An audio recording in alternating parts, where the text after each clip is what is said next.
Hello everyone, this is प्रभात गुप्ता। आज हम magnetic field से आगे का जो टॉपिक है दैट इज बियॉट-सैवर्ट लॉ। तो बियॉट-सैवर्ट लॉ के कुछ एप्लीकेशंस करेंगे। तो एप्लीकेशंस ऑफ बियॉट-सैवर्ट लॉ।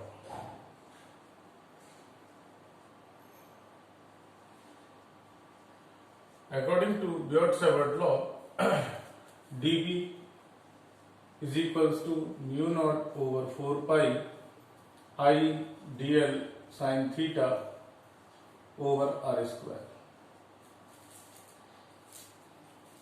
तो किसी भी इनफाइनाइट लेंथ के लिए फर्स्ट अगर हम बात करें for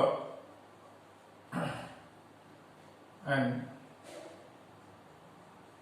infinite length of wire,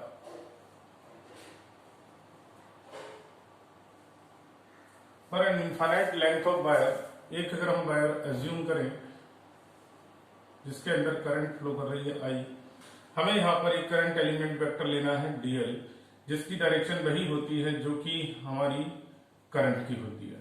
so this is DL vector in the direction of current. Magnetic field हमें इस P पॉइंट पर निकालनी है जिस P पॉइंट की परपेंडिकुलर डिस्टेंस है A एंड DL की इस परपेंडिकुलर डिस्टेंस से जो लेंथ है that is L। Okay, here theta is the angle between current element vector and the position vector. Position vector की डायरेक्शन इस करंट एलिमेंट वेक्टर से A की तरफ होती है। So this is R, position vector. Now, अगर हम ये एज्यूम करें कि दिस एंगल इज फाई और ये परपेंडिकुलर है, तो ट्रायंगल आप इस पॉइंट को बोल सकते हैं A। Triangle PMA right angle triangle है, is a right angle triangle. Okay, तो यहां पर हम बात कर सकते हैं theta plus phi is equal to 90। So theta is equals to 90 minus five. देखिए हम यहां पर साइन थीटा निकालते हैं तो यहां पर भी साइन थीटा निकाल लेते हैं। So sine theta is equals to sine 90 minus phi. So this is cos phi. चलिए साइन थीटा को कॉस फाइव के टर्म्स में निकाल लिया, तो इसके बाद बाकी सारे पैरामीटर्स भी हम फाई के टर्म्स में ही निकालेंगे। तो एक ही वेरिएबल हो जाएगा तो उसको इंटीग्रेट करना आसान हो जाता है। तो चलिए sine theta is equals to cos phi, इसका आगे यूज कर लेंगे। नाउ यहां पर देखिए ये डिस्टेंस है एल, एम है एल, एमपी है ए। तो यहां पर अगर हम बात करें और ए और आर के बीच में एक रिलेशन निकालना चाहें तो हम यहां पर कॉस ले सकते हैं। Cos phi is equals to base upon hypotenuse. So R is equals to A upon cos phi, तो इसे सेक फाई लिख सकते हैं। तो आर भी आपका फाई के टर्म्स में आ गया।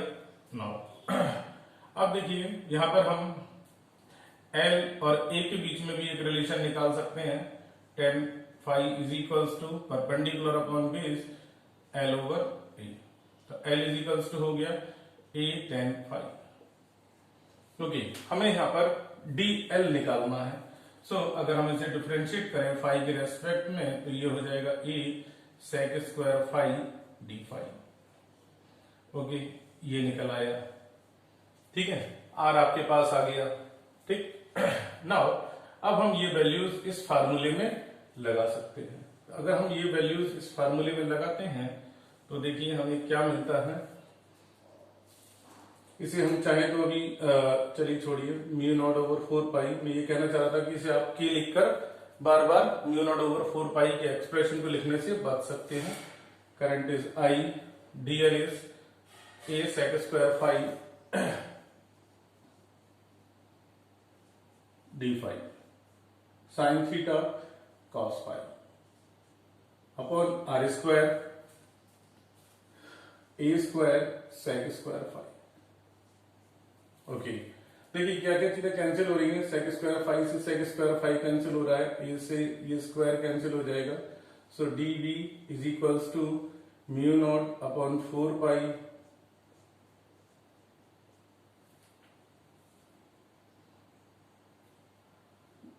Cos five D five. Okay, A भी एक बचेगा, तो उसको भी यहां पर लिख देते हैं म्यू नॉट ओवर 4 पाई। नाउ अगर आपको मैग्नेटिक फील्ड निकालनी है, अगर मैग्नेटिक फील्ड निकालनी है due to this complete wire, तो देखिए यहां पर हम इसे इंटीग्रेट करेंगे। Integration dB is equals to mu naught upon 4 pi A integration cos five D phi. Now अगर ये फाइनाइट लेंथ का है और यहां पर ये एंगल है फाई 1 और दूसरा एंगल है फाई 2, तो हम यहां पर फाई 1 और फाई 2 दो एंगल लिख सकते हैं। This angle is phi 2, this angle is phi 1। Okay, तो लिमिट आपकी स्टार्ट हो गई फाई 1 टू फाई 2। नाउ इसे इंटीग्रेट करेंगे left hand side, this will give you B mu naught over I भी आएगा बेटा यहां पर, mu naught I over 4 pi A cos pi का जो इंटीग्रेशन होता है दैट इज साइन फाई। तो यहां पर हम ये बोल सकते हैं साइन कॉस फाई है, तो कॉस फाई का जो इंटीग्रेशन होगा that is sine phi 2 minus sine phi 1। अब देखिए ऊपर वाला जो एंगल है हमने इसे पॉजिटिव डायरेक्शन से रिप्रेजेंट करे, अगर एंटी क्लॉकवाइज को, तो क्लॉकवाइज आपका नेगेटिव होगा, तो फाई 1 2 माइनस फाई 2। ओके, तो यहां पर हम लिमिट लगा सकते हैं फाई 1 2 माइनस फाई 2,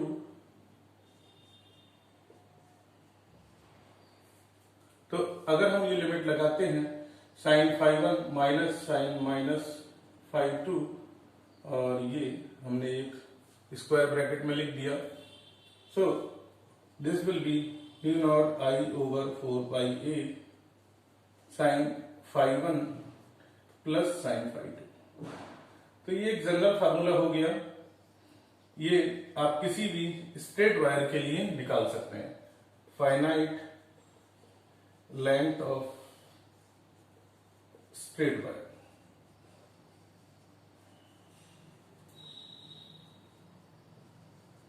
ठीक, ये आपका एक जनरल फार्मूला आ गया। अब हम इसे इनफाइनाइट में किस तरीके से चेंज करेंगे, तो फॉर इनफाइनाइट लेंथ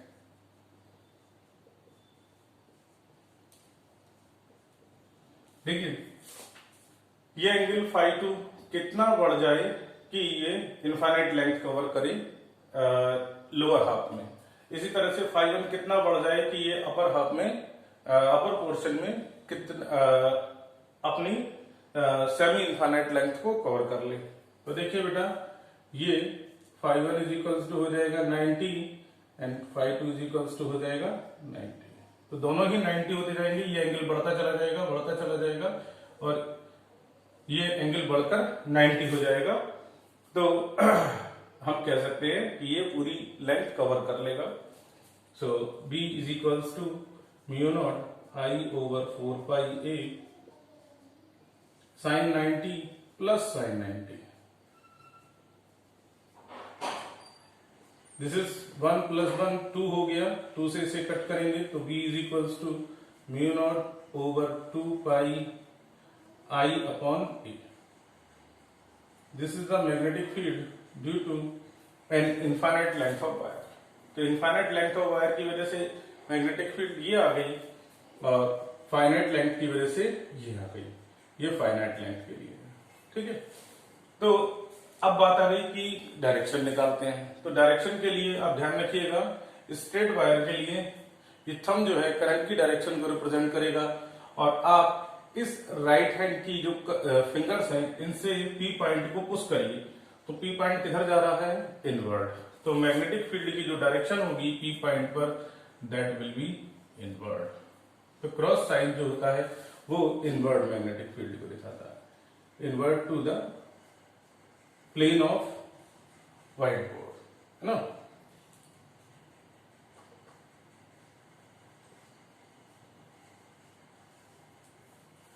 तो देखिए यहां पर हम एक जनरल फार्मूला भी देते हैं और एक इनफाइनाइट लेंथ के लिए भी निकालते हैं। तो देखिए मोस्ट जनरल फार्मूला आपका ये हो गया, इसमें आप फाइनाइट भी निकालिए, इनफाइनाइट भी निकालिए।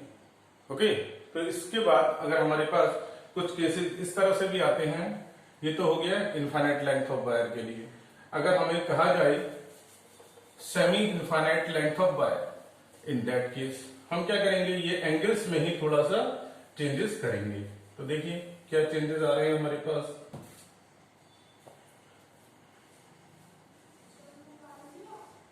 For semi infinite length of wire